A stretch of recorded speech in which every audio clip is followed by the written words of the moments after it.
Welcome to this week's Coaches Connect. Today we're going to be talking all things endurance, racing, running, swimming, biking, possibly, VO2 Max. I just asked folks in the chat to pop in and let us know how they're coming to this call, what brings them here, whether that's just connecting with coaches as their usual weekly touch base, or whether they were particularly interested in today's topic. And I am going to have a co-host at some point in this call, Coach Michael, who is running an endurance and triathlon coach. Latasha says, I only run from zombies. I'm here because the time worked and I wanted to hear coaches connect. That's amazing. We love that. Sean says, I've trained clients for all types of backcountry and mountain adventures, climb Kilimanjaro, hike the O Circuit and Patagonia, complete the rim to rim at Grand Canyon. Sean, I love hearing that. I love knowing that. I just did rim to rim actually a couple of weeks ago with my dad and my baby brother and a couple of friends, and that was a pretty epic hike, I have to say. Beautiful, beautiful hike. Okay, anyone else? And feel free to pop on camera or the mic too, if that's easier. Yeah, thank you. Thanks, Sean. It was a good one. Of course, now I want to go back and run it.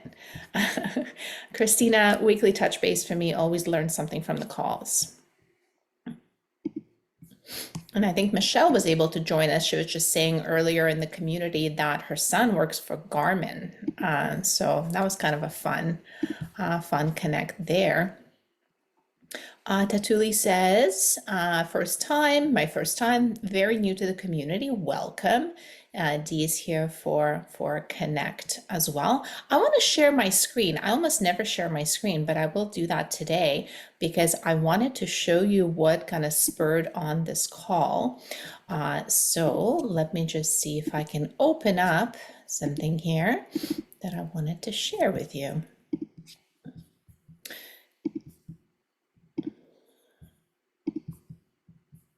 So this is the report that I got a couple of weeks ago, I think.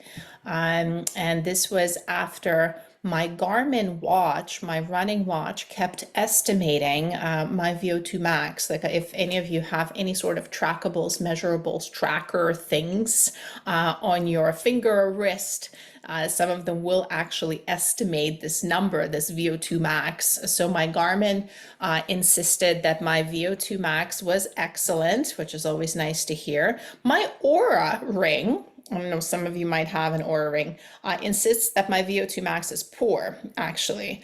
So there we go. I kind of wanted to know which one was right, and I was personally biased in terms of believing Garmin. I also am a runner, so I was really hoping that I'm closer to excellent than I am to poor. Aura estimated my VO2 max to be in the 20s, which actually would be pretty poor.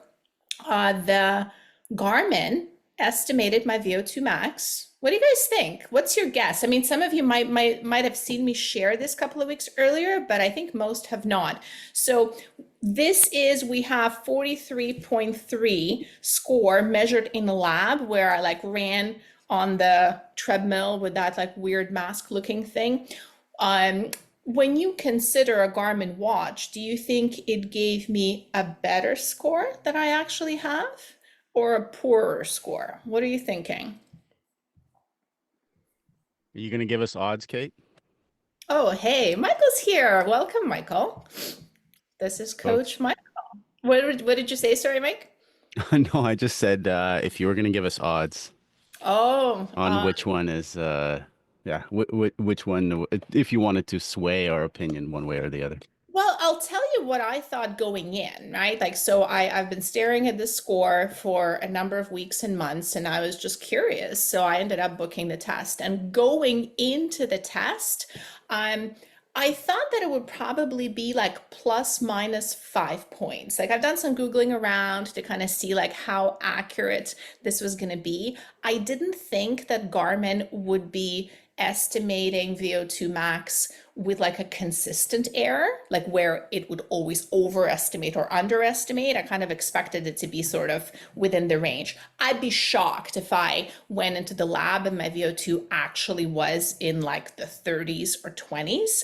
And I also did not expect it to be any higher than 50, right? Like just kind of based on my relative knowing and understanding of where that is. Anna was saying poorer. Yeah, so VO2 max estimated by Garmin was 45. That's the score that it was showing me. 44, 45. And I came in, this is what they gave me at the lab, 43.3. So I was pretty impressed as to how close that was. That, of course, may or may not be the case for you, but I think the error rate within like the 5 to 10% is pretty expected. Yeah, I thought it was pretty amazingly close as well. But I am going to stop sharing this for now. It's kind of killing time till my guy here, but I wanted to introduce everyone to Coach Michael. Michael, wave so we know which there you are. Which head And on the Mike, I just screen want to belongs start to with, me? yes, I want to start by maybe just letting folks know, like, what kind of coach are you? What do you coach? What have you coach? What kind of folks come your way? What are the results, outcomes, events that you maybe both do and have participated in, but also train people for? Well, thank you very much, Kate, first of all, for asking me to come on. Can everyone hear me okay? Sound okay? Perfect. Yeah, and of course, thank you to all the folks who are on the call too for listening. It's always fun for me to have these conversations. I really do get a kick out of it. As Kate introduced me, my name is Michael. I am a what am I? What kind of coach am I? I am an all sorts coach, but specifically my interest and my focus is in cycling. So that's where I spend most of my coaching time. For about 8 years, coaching was my full-time job from 2013 to 2021. So we're kind of like into COVID. And I'd coached, I know as part of it being my full-time job, I had rosters of as many as I think 35 athletes at a time. So it was, a full-time reasonably successful in the terms of like it was paying the bills. Coach working with adult recreational athletes, but adult recreational athletes of all stripes. So folks who had never done a race before in their lives to folks who were qualifying for the world championships in Hawaii or the ITU world championships in the shorter course triathlon races. Runners of all stripes, cyclists of all stripes as well. So kind of a broad range of clientele. The folks that I enjoy working with the most are the ones who are like really curious about the process, who didn't just want to be spoon-fed a plan and be told what to do every single day, but folks who would engage and kind of ask the right questions. My background before coaching was in engineering, so my natural bent towards coaching and sort of what got me into it was just my own curiosity about how the body works and how to optimize what we are given, right? So we're all kind of born with a specific genetic blueprint, and it was really fun for me to try and figure out how do you make the most of what you have genetically with the time that you have and the other responsibilities that you have, typical coaching stuff. So since then I've kind of scaled down my practice a little bit. I have a 9 to 5 where actually I do quite a bit of coaching as well, not sport coaching, but more like career and performance kind of coaching. So that ties in nicely into what I used to do and what I find a lot of passion in. Michael is cutting out for me a little bit. Is that just me, or is he cutting out for you guys as well, especially those on camera? You can hear this okay, Michael? Yes? Okay, so then we're just going to blame it on my Ontario rural internet. So Okay. uh, you're getting a better experience than I am, which is pretty much always the case when tech is involved. Well, I've done a couple of triathlons in my day, and Michael, I don't know if you know this about me or not. I have half iron and iron triathlon, like Ironman, still on my bucket list. And I figured I'm probably gonna, I called it at the Olympic distance because I would be showing up to the triathlons just kind of for funsies and doing them for Hmm. funsies without any particular sports specific training, which is a blasphemy in some circles. But I kind of had the general cardiovascular fitness for it, and they were just fun, different events. But I figured, half iron is probably something I'm going to train for. So I took a long pause and figured, I'm in my 50s or 60s, that sounds like a great decade for triathlons. I might pick up half iron and iron again, and then I'm gonna knock on Michael's door over here. Yeah, that'll be fun. You're always fun to work with because, as I said earlier in my intro, I'm a fan of people who ask questions and really engage in the process. And, you're definitely one of those people. We have worked together a little bit in the past, if I We remember. have. Michael trained me for my first ever, and dare I say only, road marathon. I was so terrified of pavement, y'all, right? Like because I'm a trail runner, like give me mud any day, technical terrain. And then when, running a road marathon was on my bucket list, the infamous bucket list. I came to Michael because I was that scared of pavement. And my goal was to run a marathon kind of like happy and uninjured. And it was an incredibly strong race. Like I have photos from it. This was now like 10 or 11 years ago, where like I'm just beaming like 30 kilometers in. So that's where Mike, you and I have worked together. And I'll never forget sending you some of my Garmin like data, training data, where my heart rate was in the 170s for the entire duration of long run. And I remember Michael sending me a message. I believe the message was, "What the hell do you think you're doing?" which was I which don't remember it being that harsh, but it's not impossible. But we were also both 10 years more junior in our That's coaching true. careers. We have softened up and wizened up significantly since then. So Big I time. always say that, apologies to anyone and everyone I've worked with 10 years ago or 5 years ago for that matter. Continuous growth solo. Always, yes.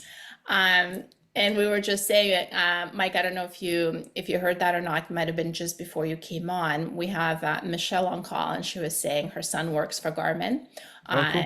and she was saying Garmin would love to hear our feedback. They welcome it, good or bad. Oh, good. Super awesome company welcomes any feedback so they can keep improving their products. On the subject of Garmin, so they've come a hugely long way. So, I mean, this is a little sidebar, and I know because you did talk about Garmin, and part of what we're talking about here is comparing what Garmin's telling you with your metabolic cart test here. They've come so far. Here's my bona fides on the Garmin side. So I've had a Garmin ever since like their if you guys go way back, their 405 model from like the late aughts, I think is when that was out. Basically, every single Forerunner model that has come out, I've owned it, and I've seen their algorithms develop, and they're both hardware and software, of course, and they are much better than they used to be. Now, there's still always room for improvement, because even if, and this is a digression, I promise I won't dive down this rabbit hole too deep.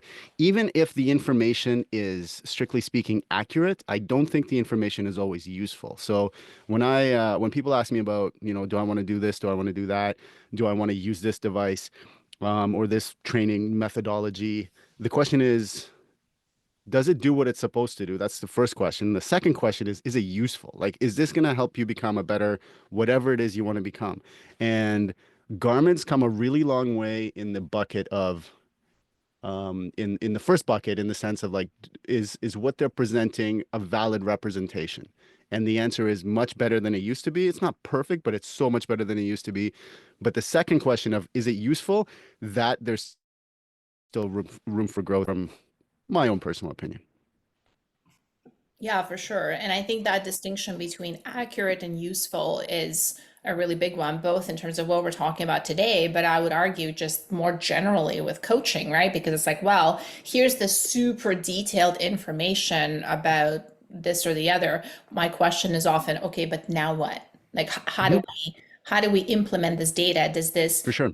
data inform our day-to-day actions? Like, so for example, I've mentioned like Aura Ring, right? And they have been having quite the moment in the last couple of years, where I kind of notice very often, like on the call, you have like 20 coaches and 12 of them have an Aura Ring, right? And I would always love to kind of have that conversation. It's like, okay, so we all know you're looking at that score every morning, but like, what do you actually use that information for, like in order to guide your decisions, behaviors? And if you're not, and I know I often don't, then we got to ask, like, so then why are we collecting this information? Because the information is only as good as us actually making some changes informed. Like we talk about this in level 2 certification. It's the outcome based decision making. Like what is this helping us do? So I think with that said, I want to kind of get into a little bit of what we're talking about today. So Mike, I reached out because I thought you'd be the perfect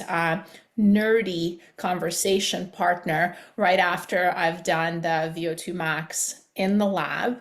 I should dig out my little video because I had a friend who was filming me, and he was doing his VO2 Max as well, and he has a very like graceful dismount. I literally almost like flew off the treadmill. So like when we're talking, like I actually ran to the end. I really did. There's video evidence. So I was very proud of that. But Hmm. I reached out to Mike and was saying like, okay, like, can you tell me like what are we looking at here with this report? Like, what do I do with this information? How do we use this? So maybe start us off like, what is VO2 max? Like, what does the number represent? And like now that we know I'm 43.3, is this good? Is this bad? Like, am I winning the Olympics? Should I start running more? Like, give us some baselines. Like, is this because I don't think it's like measured out of 100 or anything, but give us some geeky little intro here. Sure. That's a very big question, Kate. So Everyone okay, settle before in, get out notebooks. We'll be here for 2 hours. yeah, right. Before I answer that, can I just get a little taste of who I'm talking to? Because I may, based on sort of what you folks are interested in, and Kate, maybe you can just answer this question and sort of what your level of interest is and how nerdy of an answer do you want so that I can tailor my response a bit. Well, I think here we have a mix of folks that are kind of just starting out in nutrition coaching, Okay. established nutrition coaches, and I think we have at least one or two folks that are either coaching endurance themselves or endurance athletes. So I would say like 80%, talk to me like I'm 10. Perfect. That's my preferred demographic. My oldest son is 9, so I'm like, yeah, I'm right in there. Talk to you like that. Okay. So VO2, it's really like AI. So let's start with VO2. VO2 is the rate at which your body, or your athlete's body is utilizing oxygen, doing whatever it is that they're doing. So sitting around, we're all breathing hopefully, and our bodies are doing stuff where, our breathing and heart muscles are going, our brains are working, our food's being digested, and that obviously all requires oxygen for production of the energy that we need to fire up all those processes.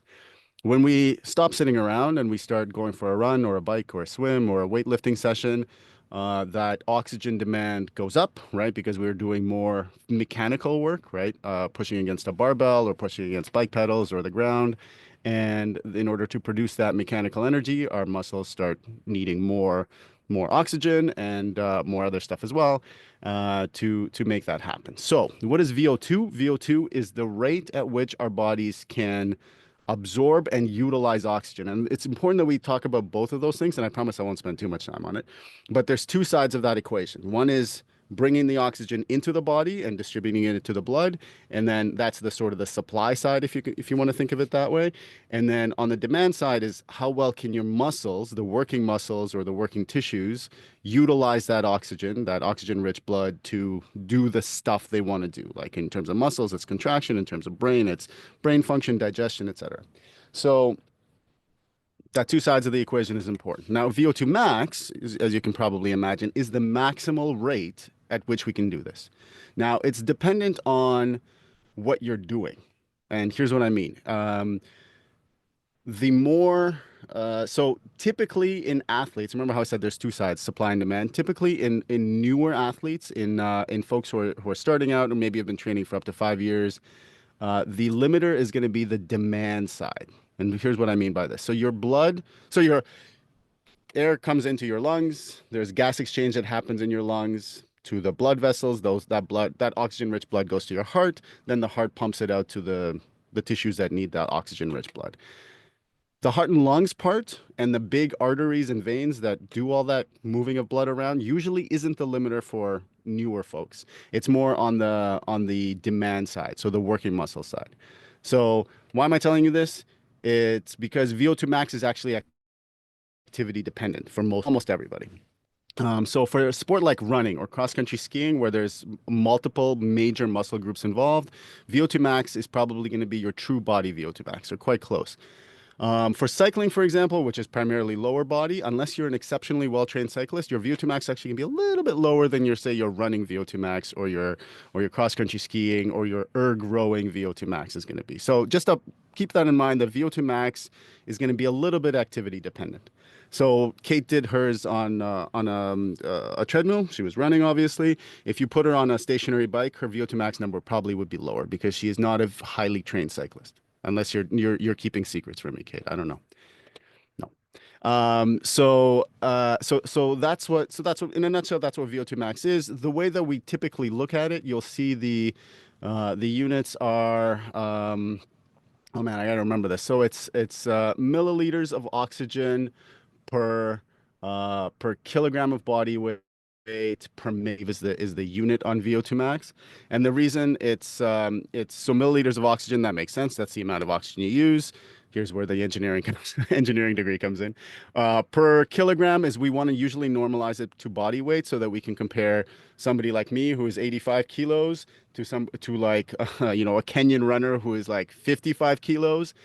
We can talk about similar things because I obviously have like 50% more body mass. So then, if we're comparing apples to apples, we want to normalize by body weight. And by the way, those Kenyans have the VO2 max that's like insanely high, much higher than me. And then the per minute part is because we're talking about the rate of oxygen consumption, right? We want to know how quickly you can use it, and that's the per minute part of the units. Um, yeah, that guy, Oscar Svensson, he is a really interesting case. If we have time to talk about him, he's I won't do it now because that could be an interesting conversation later, though. Okay, so um, if we're talking about relative numbers, I know Kate just put up some guy who had 97 and a half. In humans, yeah, we haven't seen anybody who's over 100 milliliters per kilogram per minute.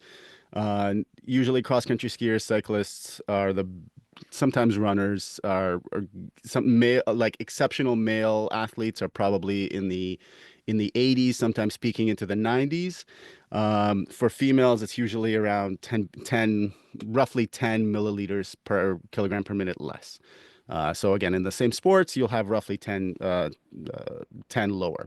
And It, Mike, we Go see ahead. like obviously the VO2 max scores are going to be mostly predictive of performance in like endurance sports, where To we an look, extent. if To we an look at, extent. I guess what I'm thinking of here, like just for folks who might not be familiar at all, like if we're looking at a population of pro golfers, right? Hmm. Like we're not necessarily going to be seeing high VO2 max scores because again, like not as much cardiovascular capacity. It's not an endurance sport. Skill is much more like applicable there. And even within sports like road running and trail running, like when I look at the super long distance events, like we're talking 100K, 100 miles, and we look at the Hmm. elite trail runners there, their VO2 max scores are actually probably 10 to 15 points lower than those of the like elite road runners. It becomes just like less predictive of performance in like the weird, super long, super gritty sports. Yes. So, okay. So let me just wrap up the little VO2 max sciencey bit, and then I'll get to that because I think that's a really important question. So just for context, so the top of the world would be males in the, let's say, high 80s, low 90s, females in the kind of the high 70s. Um, the average for a recreational athlete might be in like the 40s, 50s, low 60s. Just to give you an idea. Um, it's definitely predictive of, oh yeah, sorry. One other like fun fact, like animals, just to you know throw something else out there. Like huskies have VO2 maxes of up to 200. So they're much more aerobically capable than humans. Again, normalized by body weight. I know I'm also very jealous. And they're also super cute.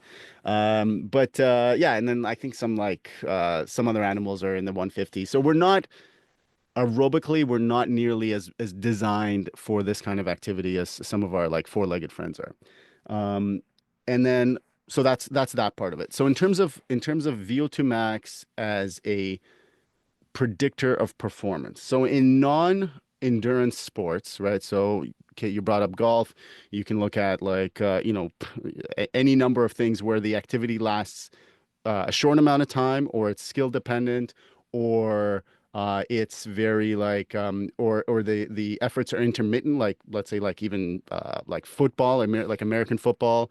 VO2 max is not going to be super predictive of performance. So there, it's more skill, of course, and it's maybe power or strength or even glycolytic capacity, which is your anaerobic ability to produce energy. Like if we look at sprinters up to 400 meters, for sure, they don't have very high VO2 maxes because they don't care. They don't care how quickly their body can absorb and use oxygen because they're so much of their power. Now, they still do it, of course, but so much of their power into their speed comes from this process of energy production in our muscles that does not require oxygen. It's not either or. I have to be clear about that. It's both. It's a yes and situation, but so much of their process is glycolytic and anaerobic, like without the presence of oxygen, that a very high VO2 max is not useful for those folks. But once you get into like middle distance running, like 1500 meters, 800 to yes, 1500 meters and up for sure. So 1500 meters, 5K up to, and I would challenge you. I may not challenge you, but I would push back a little bit on the trail runners. A high VO2 max for any endurance athlete is always going to be good. Almost always. It's, I would say it is necessary but not sufficient. That would be the way that I would phrase it for really top end performance. So I hope that answers your question. And for that, in that specific case of ultra endurance, the not sufficient part is not only do you have to have a very high VO2 max, you also have to have what the nerds call a high fractional utilization, which means that you can sustain a high proportion of your VO2 max power, pace, heart rate, whatever, for a long period of time. And that is the really tricky thing. And that's sometimes people call that efficiency. Um, Not to be confused with economy, but economy helps efficiency. We can dive into all those like running specific terms too if you want to, but you definitely it really helps to have a high ceiling, but you want to also be operating if you're a long endurance, if you're like an extreme endurance athlete, as a high up as close to that ceiling as possible. So I think when I look at that number, right, I don't think, everyone's going to kind of necessarily run out and get that measurement unless you're intellectually curious. Like that's really probably the driving force here is 100%. intellectually curious. Um, but talk about how much we can expect to improve the score. Like, so this is, and I mean, it's interesting for me to see that I've mentioned I had it measured at the same time as a friend of mine who's kind of a longtime athlete, but who's in his mid to late 50s, has done absolutely no like running for the last few years, got on a treadmill and walked away with like a 52 score or 53 score. Hmm. Meanwhile, this is me being measured at the end of the running season, right? Like I've been running very consistently for the last like 6 to 8 months. So when we look at the improvement, like how much can folks expect to improve the score given that it's actually largely genetically based? Like there is Hmm. some training effect there, but I mean, I'm not seeing 60s or 70s in that score ever. Yes, I think so it used to be thought that there was very little you can do. So that sort of the received wisdom from, I don't know, the 90s maybe up through the 90s was that your VO2 max was what it was, and that you can train all the other stuff like that fractional utilization piece of like getting really close to the ceiling, but your ceiling was your ceiling. Now, more sort of research in the last 20 years has debunked that to a large extent. So for somebody who is completely untrained, right? Like let's say you haven't done anything, you walk on the treadmill, you do that test, you can expect definitely like a pretty big gain. In terms of points, I don't remember reading any studies for how much you can improve it, but it can easily in totally untrained folks, but in from what I remember in moderately trained folks to highly trained folks, you can go up 10 or 15%. Right? So, if you're starting at 45, you could probably get to a 50. But again, it depends. It's hard to know how much you have left. Do you know what I mean? And there's two other things to consider. One is that it takes a long time. It's not one of those things that you can turn around. You can get some like short-term gains, but to really get close to your genetic potential takes a long time. There are no shortcuts. And we'll talk about, if you're interested into how we can develop, there's kind of like two common pathways in how we can develop VO2 max. But to really get close to potential, it takes a long time. Number one. Number two is, I totally forgot what number two was. I I talked myself into a little bit of a corner. So yeah, so about 10 to 15% is it can be expected, depending on how close you are to it already, though. Which really kind of reminds me of like it's that conversation of like the newbie gains or like beginner Totally. gains, right? Because if we look at um something like there's a conversation, can you gain muscle and lose fat at the same time, for example? And Mhm. oftentimes, like for people that are just starting out from sedentary, they actually can, right? Like because there is that kind of like beginner impact. For the elite athletes that are working on their VO2 max, like what Mike was saying, we could be looking at improvements of maybe like 5%, right? And similarly, like an experienced bodybuilder, if they're putting on 1 to 2 pounds of muscle in a year, like that's what we're sort of hoping to see. Meanwhile, somebody who hasn't been training, they could put on 5 pounds of muscle, which is going to be 100%.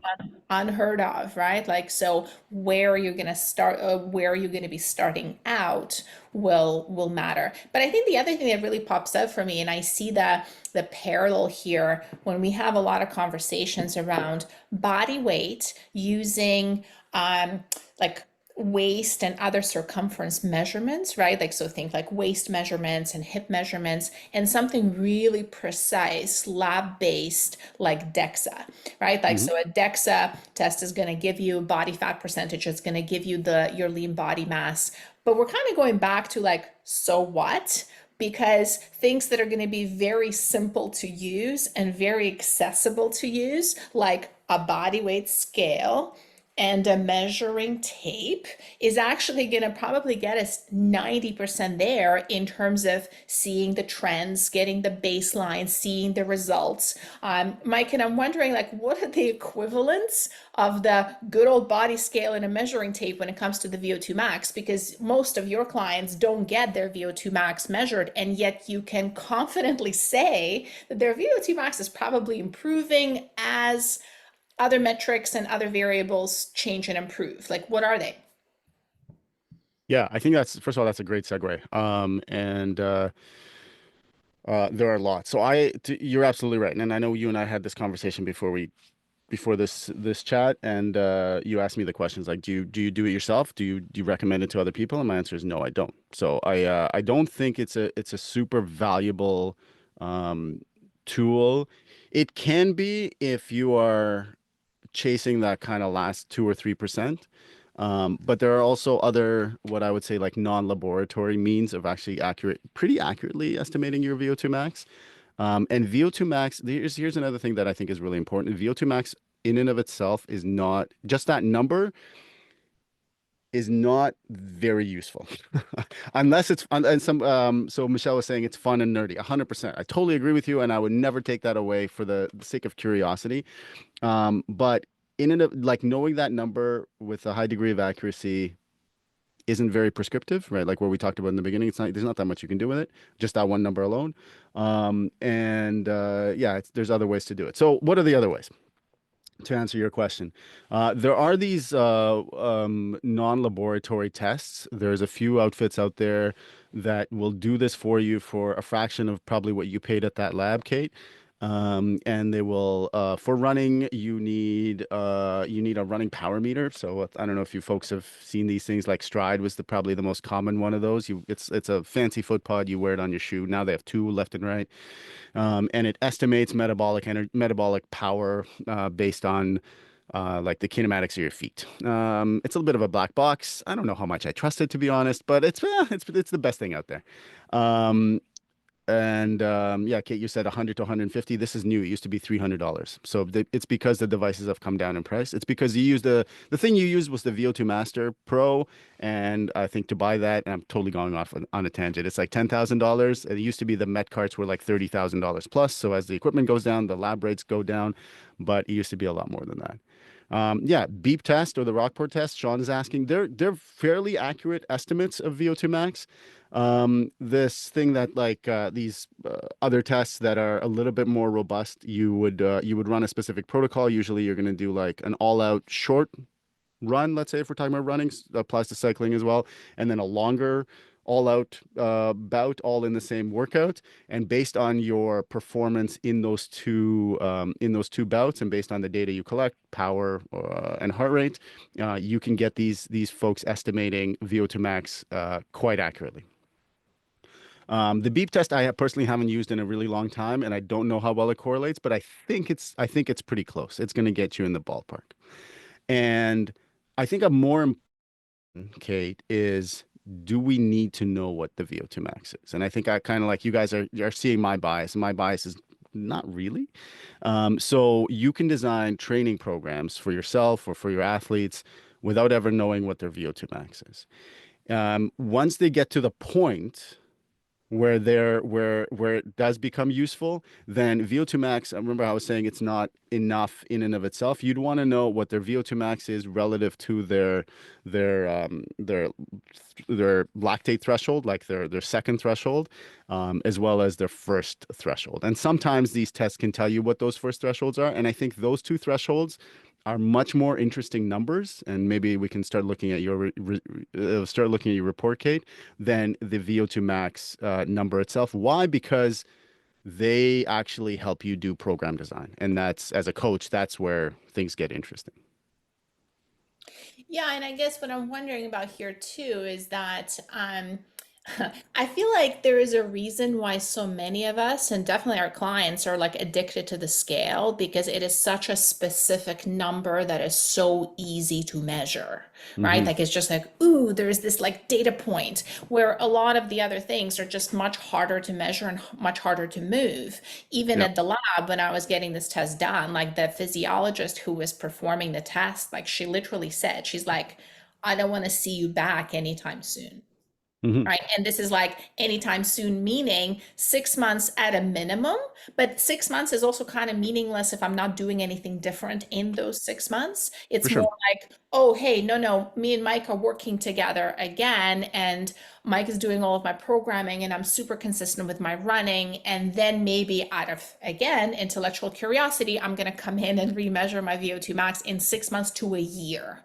And the same applies to DEXA, right? Like the body fat percentage scales are going down or up quite slowly. We see that it was like, oh my God, my client got on a scale, the one that like where you hold a little thingy in front and it like kind of estimates your body fat percentage, and their body fat went up 2 points in a week. It's like, did it? That's not really a meaningful way to measure a fluctuation that actually takes much longer. So, Mike, how do we then measure? Like, I'm just thinking in terms of endurance sports, there are many of them that are so precise. And you and I have had a number of conversations about, it's the road runners versus trail runners, because with road running, I can run a 5K in May, and then I can train my little butt off, and then I can either run a faster 5K in October or not. Like, and it's going Hmm. to be the same distance and more or less the same terrain. Hopefully, it's pavement and relatively flat.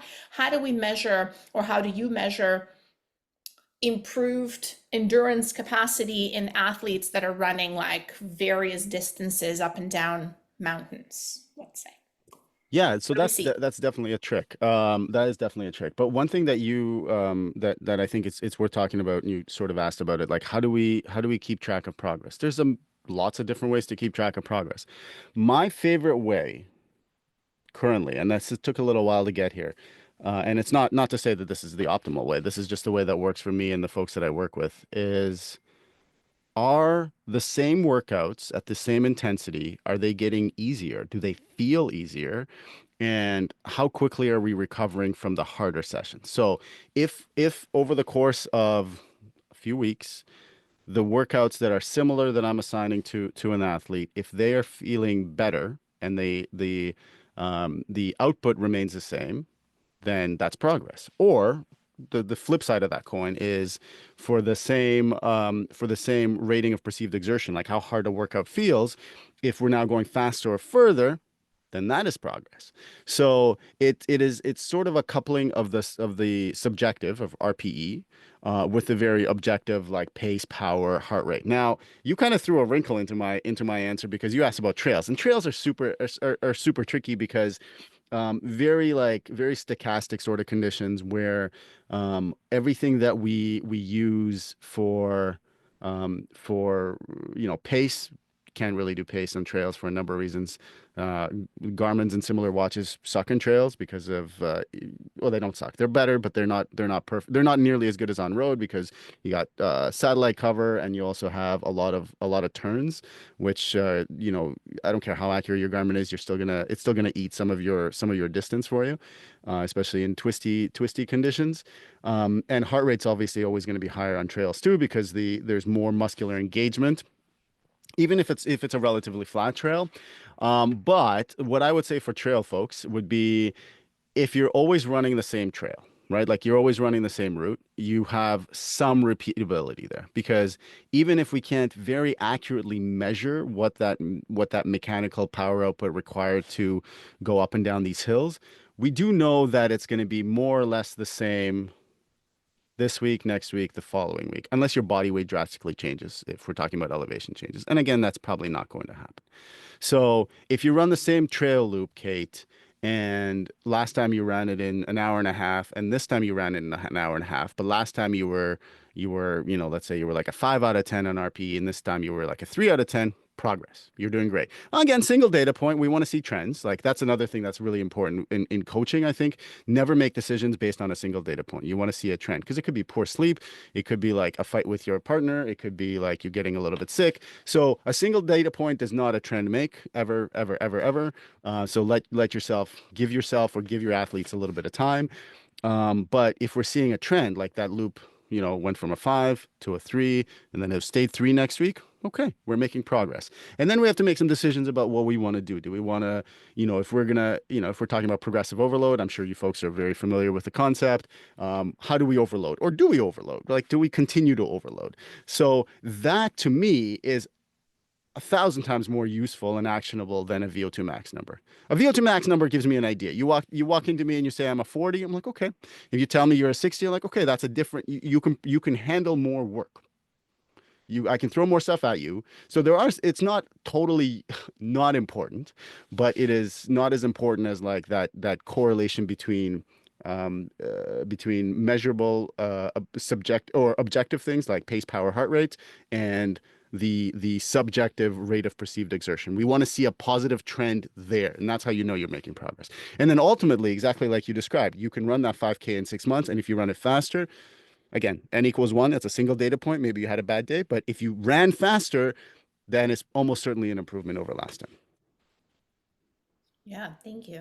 So I'm not answering your question real well. Like I'm not saying how to use the VO2 max number because It's It's a tricky one, and I mean yeah. with trails, like you were saying, like it's kind of by definition this like floating target, which Hmm. I really think it's a great reminder because with progress in general, like when we're working with nutrition, when we're working with recovery, a lot of these metrics are actually quite hard to measure. A lot of them are subjective, right? And again, like we've talked about some of the sleep tracker scores and all that. Like I think that there's a whole other thing where if we have a number to go by, what does that actually do to our subjective experience? Because I know have woken up some mornings and felt perfectly fine, but then I look at Hmm. my aura score and it says, "Are you okay?" I'm like, shit, well, am I supposed to be feeling bad? I'm Apparently, dying.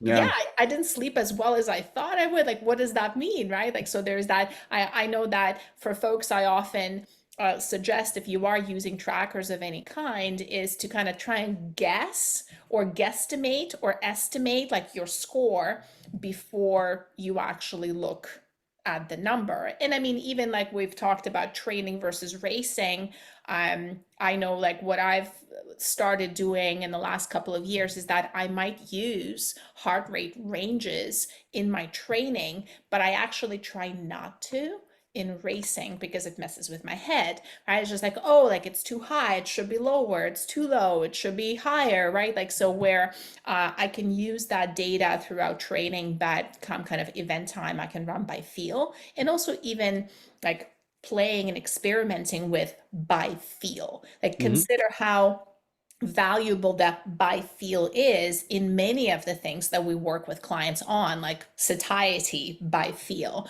RPE by feel, recovery, like how well have you slept by feel.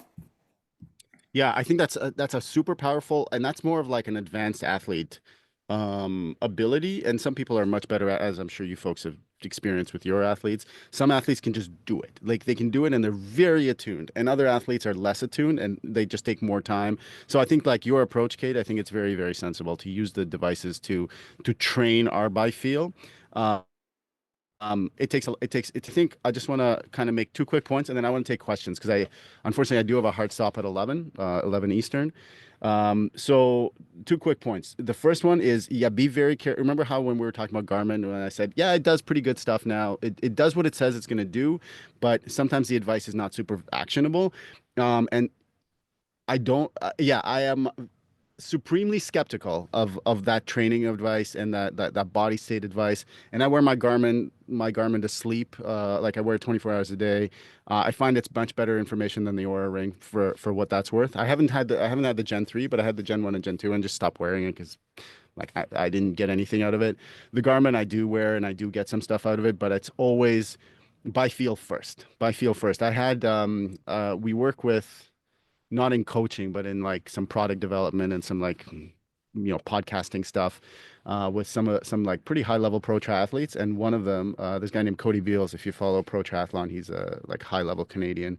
Has won some really big races. And his test, we were talking to him about this, and his test is my favorite test ever. Is like he wakes up. First thing he does, he goes for a pee and he looks himself in the mirror and he's like, what does my face look like? Because he's like, if my eyes look tired and bloodshot, I know things are not great. Like maybe I'm not recovered, maybe I'm getting sick. It's like, what's my skin color? Like, do I look good? Do I look good in the mirror? I'm not talking about like, how attractive am I? But like versus baseline, do I like well rested and healthy, or do I look fatigued and ill, etc. So I think that's a really nice test, and I think that it's worth. There is nothing out there that I've seen, and I don't think there's anything coming anytime soon where it's where the technology is going to supersede your body's own sort of like internal check-in mechanism. Yeah, for sure. And Uh, this is coming from like a giant technology nerd too. Like I have I all the can things, and attest to I've that. played with all the stuff that's out there. I can attest to that. Dee was wondering, what do you think is a useful assessment for someone running the marathon for the first time? I'm coaching them virtually and we have limited tools.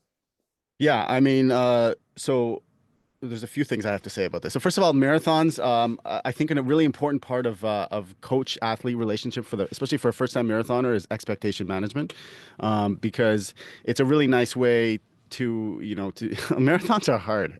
Those of you who've run them or have coached them, they are like like up to a half marathon, you can get away on very little, and you cannot really fake your way through a marathon. I mean, you sort of can if if you're quite talented, but most of us will not be able to do it. So expectation management to just like finish happy is a really nice goal for your first time marathon. And then in terms of assessment tools, it's time on feet. If you can get this individual running frequently, they don't need to be running fast. Forget like, I mean, don't forget it. I'm being oversimplistic here. You can do quality work. You can do speed training, all that stuff. The most important thing is to keep them healthy and to keep them running and to keep them and to very gradually, very sustainably with frequent check-ins, growing their global run duration, so like their weekly mileage, let's say, at the same time as their longest run. So what's the most predictive is if your long run gets to about, I don't know how fast this individual is, but let's say if they're a 4 hour marathoner, if you can get them running, 80% of that, like maybe 3.25 hours, healthy and happy, they're probably going to do pretty good. So, you definitely don't want to push them in a 4 hour run in training, especially on their first go. That's probably a bad idea just because it's a super high injury risk. But you also don't want to smush all of their running into the weekend. So as much as you can, try to spread it out over the week. And in terms of check-in points and gauging progress, if they're able to execute their training runs, number one. Number two is if they're able to grow their long run duration comfortably as you prescribe it with like maximum 10% week over week increase. That's maximum. 5% is much safer.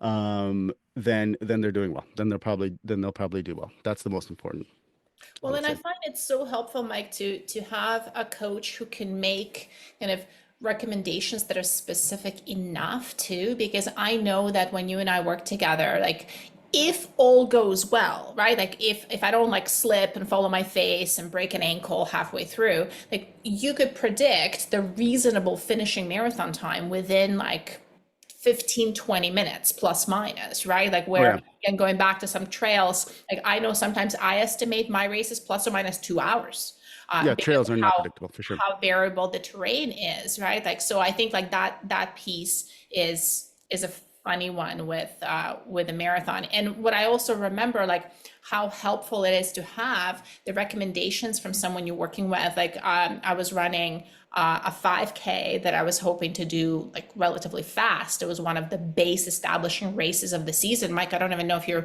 remember this or not, I but do. he gave It's a me good time trial. Yeah.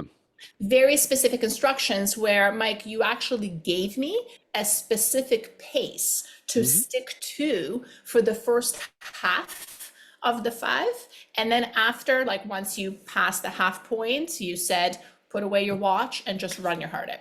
Like, and Hmm. that was such a specific, like, okay, like I knew how to approach the race. I knew how to go in terms of effort, because I think like pacing can be really difficult for folks getting into like endurance sports, like how hard to run where you don't want to crash too early, but you also don't want to be like leisurely bouncing through and arriving at the end with lots in the tank. I think that's always a bit of a challenge For as sure. In well. a marathon, that's not going to happen.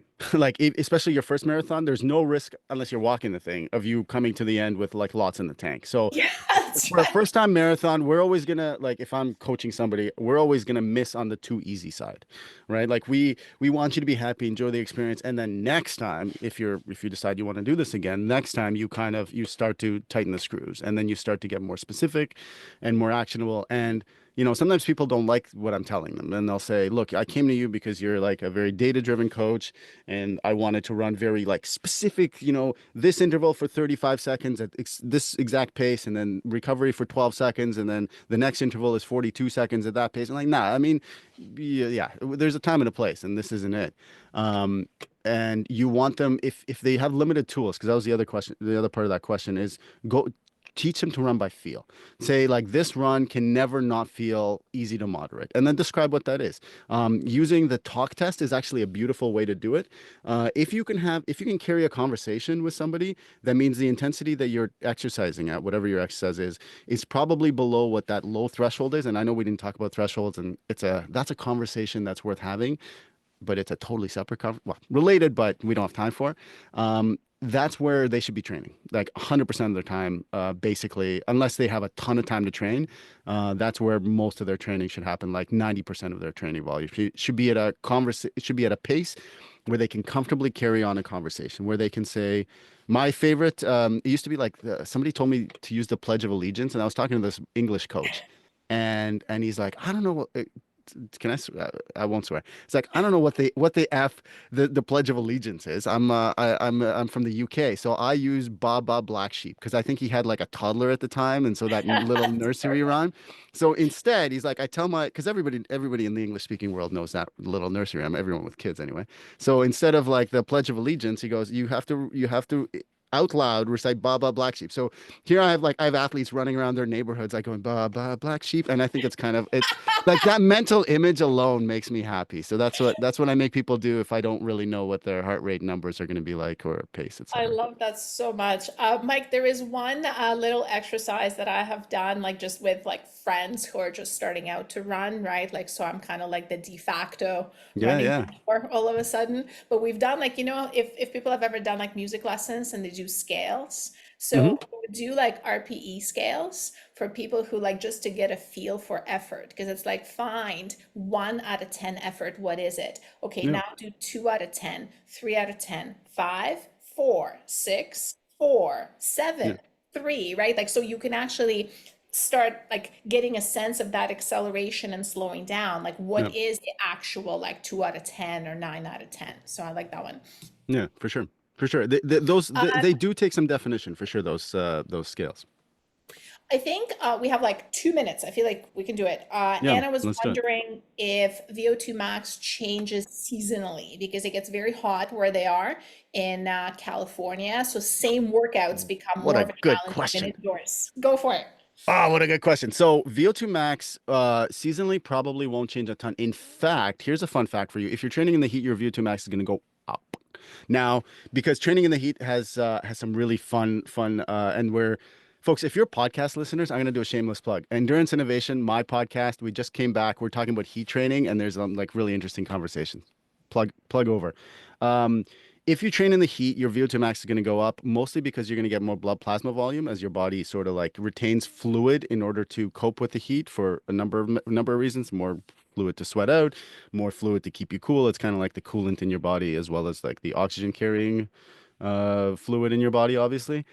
So, seasonally, if you're training more or less consistently, probably not. So, VO2 max is going to drop when you stop training. And remember how we are talking about like it takes a long time? But if you're sedentary and you start training within like 2 weeks, your VO2 max is going to go up like 15, 20 points from sedentary. And that's not because you're really doing anything different, it's that blood plasma volume effect. So, as you start training and as your body's like, oh crap, we got to adapt to this thing, the fastest thing that it'll do is it'll gain water weight. And that's why when people first start running, sometimes they're like, what the heck? I'm doing all this running and I'm gaining weight. It's water and it's very good for you. So don't worry about it. And blood plasma will increase VO2 max almost right away. But seasonally, no, and definitely not in the negative. Not your VO2 max isn't going to drop when you're training in the heat. It'll actually probably go up. It's good training for you as long as you play it safe. With 1 minute to spare, Yeah, Mike, we're going to let you go because I know you do have a hard stop. Thank you so, so, so much for your time today. I'm going to grab a couple of links from you when you have a for sure. chance. So I can share them with the community so they can actually check out the podcast and more of the endurance cardio geeking out. And everyone's saying huge thank you in Thank you so much, folks. Yeah, that. and if there are So any other questions, like you can always just email me and I can email them back. I'm happy to answer any specific questions that we didn't have time for today. totally. So ping me. You guys all know how to find me, and I know how to find Michael. And we will Yeah. see you in the next one. See you guys. Thank you.